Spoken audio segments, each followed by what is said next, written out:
Te despiertas y el suelo de piedra se siente frío bajo tus pies descalzos, la luz de la antorcha parpadea y proyecta largas sombras sobre las paredes de la cámara, donde cuelgan viejos tapices polvorientos, el aire huele a lana húmeda, tu corazón late con fuerza como un herrero martillando hierro, cada latido es fuerte en el silencio, roto solo por el viento que aúlla a través de las saeteras, solo tienes 18 años, delgada y delicada como un junco, envuelta en un rígido vestido de brocado que raspa con dureza contra tu piel. Los hilos brillantes parecen luz de luna, pero se sienten pesados, como cadenas que te tiran hacia abajo. La puerta se abre con un crujido y entra un hombre que te dobla la edad. Su aliento huele a vino del festín de abajo, sus ojos están pesados con el peso de reinos. Esto no es un sueño de amor, esta es tu noche de bodas. El miedo se enrosca en tu estómago como una serpiente. Esta noche tu inocencia será utilizada para sellar alianzas escritas con tinta y sangre. Tu cuerpo será un recipiente para herederos aún no nacidos. El fracaso susurra vergüenza, deshonra o algo peor, el dolor del parto que podría quitarte la vida antes del amanecer. Antes de sumergirnos en estas historias ocultas de supervivencia y sufrimiento, si te gusta aprender sobre las verdades secretas de la historia, dale a me gusta y suscríbete. Y, por favor, deja un comentario para decirme desde qué parte del mundo nos escuchas.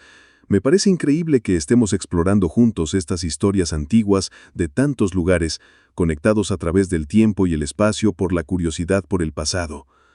A la tenue luz de una vela, cuya llama lucha contra la corriente de aire a través de las viejas grietas del castillo, una niña llamada Matilde permanece inmóvil. Sus pequeñas manos se aferran al borde de un cofre de madera tallado con águilas imperiales. Nacida entre 1100 y 1102 después de Cristo en la corte real de Inglaterra, siempre supo que su vida no le pertenecía. Su padre, el rey Enrique I, gobernante de tierras desde las brumosas costas de Normandía hasta las colinas de Gales, no la veía como una hija a la que amar, sino como una pieza más en el juego de las alianzas.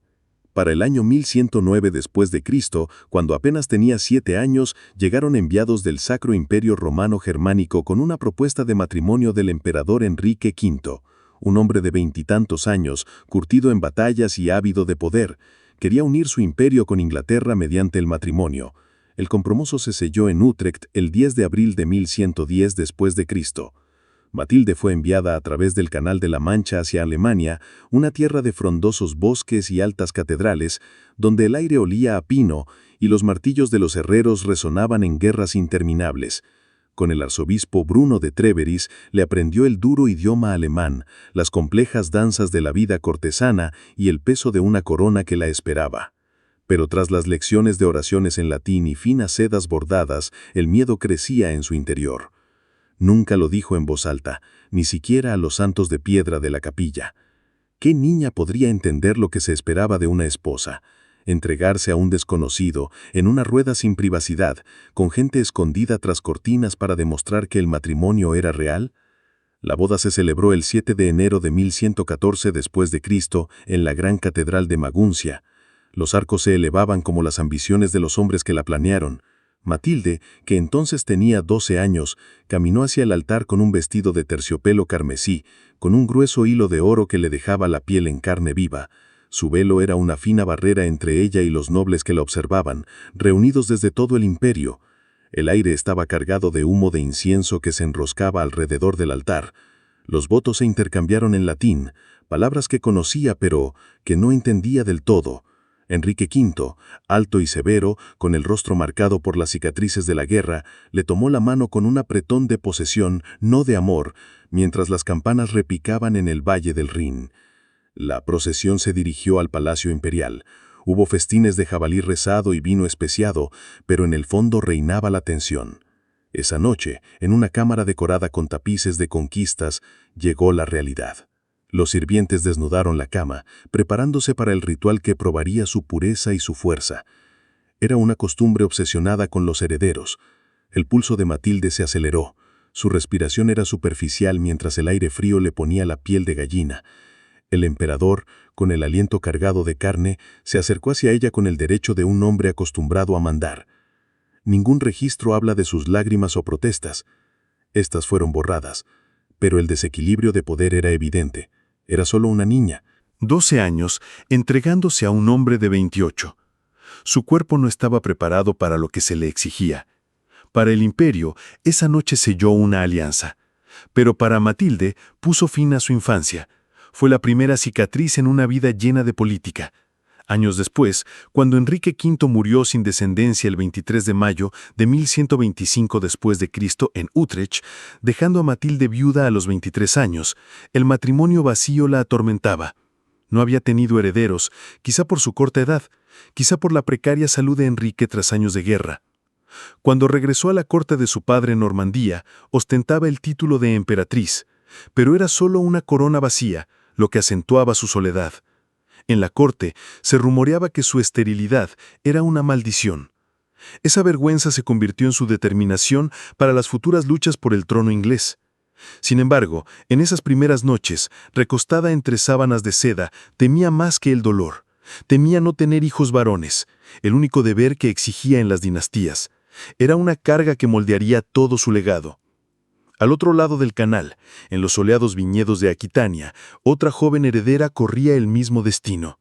Su mundo olía a lavanda y a la brisa salada del Atlántico. Leonor, nacida alrededor del año 1122 después de Cristo en la rica corte de Poitiers, heredó uno de los ducados más ricos de Europa cuando su padre falleció en el año 1137 después de Cristo. Con tan solo 15 años, era una mujer vivaz, con el cabello dorado como hojas de otoño y una mirada penetrante como la de un halcón. Pero su gran herencia la convertía en un trofeo digno de ser reclamado. Sus rivales la rondaban, listos para arrebatarle sus tierras. En su lecho de muerte, el rey Luis VI de Francia concertó su matrimonio con su hijo, Luis VII, para que las vastas tierras de Aquitania, desde los Pirineos hasta el Loira, se unieran a la corona francesa. El matrimonio se celebró apresuradamente y solemnizado el 25 de julio de 1137 después de Cristo en la Catedral de San Andrés de Burdeos. El calor del verano se mezclaba con el aroma de las velas de cera de abeja y los juncos frescos del suelo. Leonor, vestida de seda azul zafiro bordado con leones dorados, pronunció sus votos ante los nobles franceses y aquitanos. Sus armaduras tintinearon suavemente en los bancos. Luis, de 17 años y profundamente piadoso, parecía más un monje que un rey. Su pálido rostro temblaba al deslizar el anillo en su dedo. El festín que siguió estuvo repleto de pavos reales asados y canciones trovadores, pero la mente de Leonor vagó hacia la habitación que los esperaba. Su cama con dosel estaba lista, símbolo del deber que les aguardaba. Al anochecer sobre el río Garona, los asistentes acompañaron a la pareja a sus aposentos. La ceremonia del lecho era una antigua tradición. Los sacerdotes bendecían el matrés. Los cortesanos brindaban con copas de vino especiado, deseándoles fertilidad. El corazón de Leonor latía con fuerza, bajo su túnica de lino, cuya tela se le pegaba al cuerpo en la noche húmeda. Luis, tímido y torpe, se acercó a ella con vacilación. Su devoción a la iglesia se oponía a los deberes mundanos de la realeza. Algunas crónicas dicen que se mostraba relacto, pues consideraba el placer un pecado. Leonor enfrentó la noche con curiosidad mezclada con miedo. La presión era fuerte. Sin hijos varones, su posición como duquesa era frágil. El matrimonio solo les dio hijas, María en 1145 después de Cristo y Alix en 1150 después de Cristo. Luis empezó a dudar. Leonor se frustró. En la corte de París los rumores se hicieron más fuertes. Su carácter vivaz chocaba con su piedad. A ella le encantaba la poesía y la caza. A él le encantaba el ayuno y la oración. Durante la Segunda Cruzada de 1147 a 1149 después de Cristo, el matrimonio estuvo a punto de romperse en Antioquía. Corrieron rumores sobre su cercanía con su tío Raimundo. Ciertos o no, alimentaron el escándalo. Para 1152, en Bellancy, cerca de Orleans, su matrimonio fue anulado. Oficialmente se debió a la consanguinidad, es decir, a un parentesco demasiado cercano, pero todos sabían que las razones eran más profundas. Leonor, que ya tenía 30 años, salió fortalecida de aquel matrimonio fallido. Apenas unas semanas después, el 18 de mayo de 1152 después de Cristo, se casó con Enrique II de Inglaterra en Poitiers. Con él construyó el imperio angevino, pero aquella primera noche en Burdeos, su miedo era intenso. El miedo al abrazo de un desconocido, el miedo a no poder dar herederos, y el temor constante al parto, donde la fiebre y las hemorragias mataban a las mujeres con la misma facilidad que las espadas mataban a los hombres en la guerra. La resiliencia de Leonor la convertiría más tarde en reina de Francia e Inglaterra, pero el recuerdo de aquella noche de bodas la acompañaba, una sombra tras su famosa independencia. Lejos al norte, a lo largo de las brumosas costas de Flandes, comenzaba otra historia. Era una historia de desafío, contada entre el ruido de los telares que tejían las famosas telas de la región. Matilde, nacida alrededor del año 1031 después de Cristo, hija del conde Balduino V. Matilde de Flandes, hija de Balduino V y Adela de Francia, creció en una corte bulliciosa, llena de comerciantes y diplomáticos. El aire siempre olía a sal marina y lana recién teñida. Al final de su adolescencia, llamó la atención de Guillermo, duque de Normandía, un hijo bastardo que ascendió al poder gracias a su tenacidad. Su ilegitimidad fue una mancha que le impidió casarse con muchos nobles. Narradores posteriores añadieron dramatismo, diciendo que Matilde lo rechazó una vez, declarando que jamás se casaría con un bastardo, y Guillermo la arrastró del pelo por las calles embarradas de brujas hasta que cedió. Los historiadores descartan esto como un mito, probablemente propaganda normanda, pero la verdad fue suficientemente dramática. Su compromiso en 1049 después de Cristo provocó la ira papal, ya que eran primos lejanos. La Iglesia tenía normas que prohibían el matrimonio entre parientes cercanos para evitar la endogamia. En el Concilio de Reims de 1049, el Papa León IX prohibió su unión, y la demora puso a prueba la paciencia de Guillermo. Matilde, de 20 años, sentía la tensión. En sus aposentos de brujas, las bolsitas de lavanda intentaban calmar sus nervios. Sus damas murmuraban sobre el temperamento del duque, endurecido por las rebeliones normandas y los riesgos de desafiar a Roma. La excomunión se cernía sobre ella, una muerte espiritual en una época donde la salvación lo era todo. La boda finalmente se celebró en el año 1051 después de Cristo, probablemente en Eu, Normandía. Fue una ceremonia tranquila, desafiando la prohibición, con los votos intercambiados en una capilla con vistas a las olas del canal. Esa noche, en un salón calentado por la chimenea de roble, la consumación tuvo lugar bajo la sombra de la desaprobación del Papa. El suave vestido de lino flamenco de Matilde se deslizó, y las callosas manos de guerrero de su esposo le recordaron la vida en la que había entrado. Su miedo no era la violencia, sino la incertidumbre. ¿Serían sus hijos maldecidos por ilegítimos y su dinastía condenada al fracaso? Para apaciguar a la Iglesia, Guillermo y Matilde fundaron posteriormente dos abadías en Caen, la Abadía de San Esteban y la Abadía de la Trinidad, y en 1059 el Papa Nicolás IX les concedió la dispensa. Matilde tuvo 9 o 10 hijos, entre ellos Guillermo Rufo y Enrique I. Su fertilidad fue una victoria sobre sus temores iniciales. Como duquesa y posteriormente reina, tras la conquista de 1066 después de Cristo, gobernó Normandía cuando Guillermo estaba ausente. Su sello figuraba en las cartas, prueba de su autoridad compartida. Sin embargo, aquella incómoda noche de bodas resonó años después en sus disputas, como la pelea de 1079 con su hijo, Roberto Curhaus. Los lazos familiares a menudo se resquebrajaban por la política. En sus últimos días en Caen, en 1083 después de Cristo, Matilde confesó sus pecados, quizá incluso sus primeras dudas. Murió el 2 de noviembre, dejando a Guillermo desconsolado. La siguió a la tumba 4 años después.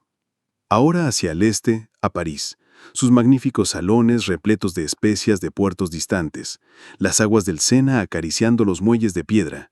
Aquí nació Isabel alrededor de 1295 después de Cristo, hija del rey Felipe IV de Francia y Juana I de Navarra.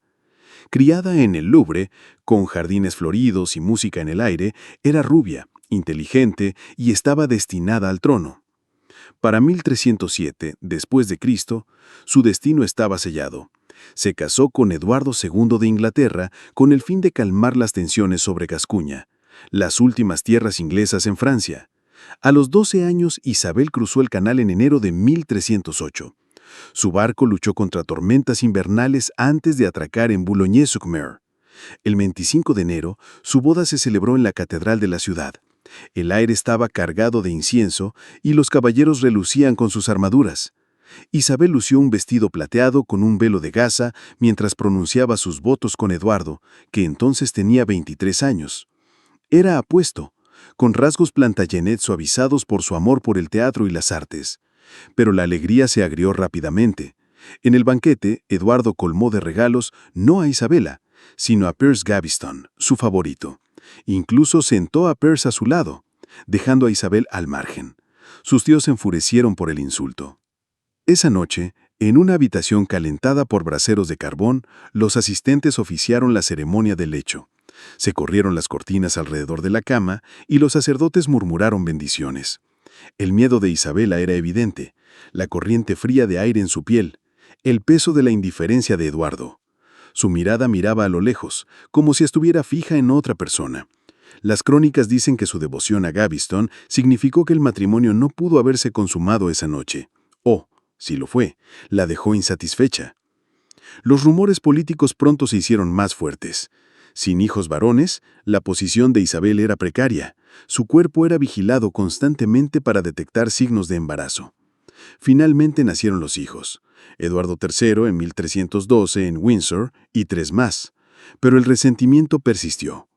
Para 1325, Isabel, enviada a Francia para negociar la paz, Isabel se negó a regresar a Inglaterra, temerosa de que los nuevos favoritos de Eduardo, los de Spencer, la mandaran matar.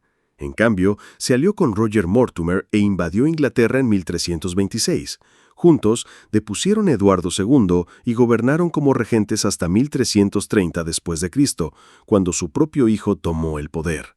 Pasó sus últimos años en silencio en Castle Rising, Norfolk, hasta su muerte el 22 de agosto de 1358 después de Cristo, pero la humillación de su noche de bodas nunca la abandonó. Quemaba por dentro, impulsando su transformación de peón a jugadora poderosa. En los verdes campos de Anjou, donde el río Loira serpenteaba entre viñedos repletos de uvas, Margarita nació el 23 de marzo de 1430 después de Cristo, hija de René de Anjou e Isabel de Lorena. Su infancia estuvo llena de las inquietudes artísticas y eruditas del Renacimiento, preparándola para la enmarañada red de la diplomacia europea. Para 1444 después de Cristo, mientras la Guerra de los 100 años se alargaba hacia un punto muerto, los enviados ingleses le propusieron matrimonio al rey Enrique VI. Él era piadoso pero frágil, y el matrimonio pretendía asegurar una tregua. Con tan solo 15 años, Margarita albergaba la esperanza de la paz. Su dote, de unos modestos 20.000 francos, se vio compensada por la cesión de Maine. Llegó a Inglaterra el 9 de abril de 1445 después de Cristo y su barco atracó en Portsmouth, recibida por una multitud que la vitoreaba y el fuerte aroma salado del Solent. La boda tuvo lugar el 23 de abril en la abadía de Titchfield, Hampshire. Era una modesta casa cistercense. Los votos se pronunciaron ante un altar cubierto de samita blanca. Margarita vestía satén bordado en oro y su cabello oscuro estaba adornado con perlas. Enrique, de 23 años, gentil y de manos suaves, más por la oración que por la esgrima, estaba de pie frente a ella. El banquete rebosaba de esculturas de azúcar en forma de leones y águilas, pero la tensión política flotaba en el aire, observada de cerca por poderosos nobles. Esa noche, en las habitaciones de invitados de la abadía, con los cantos de los monjes resonando en las paredes, se consumó la ceremonia. La mente frágil de Enrique, su tacto vacilante, parecía presagiar las crisis que más tarde lo arruinarían. El aroma a cera de abejas y hierbas llenaba la habitación, mientras el corazón de Margarita temblaba ante lo desconocido, una tierra extranjera, un esposo frágil y el abrumador deber de dar herederos en una corte dividida. No se produjo un embarazo inmediato. Su hijo, Eduardo, nació en Westminster en 1453 después de Cristo y las sospechas de ilegitimidad se arremolinaban porque Enrique ya había caído en catatonía. El peso político del matrimonio la oprimía como una cadena de hierro.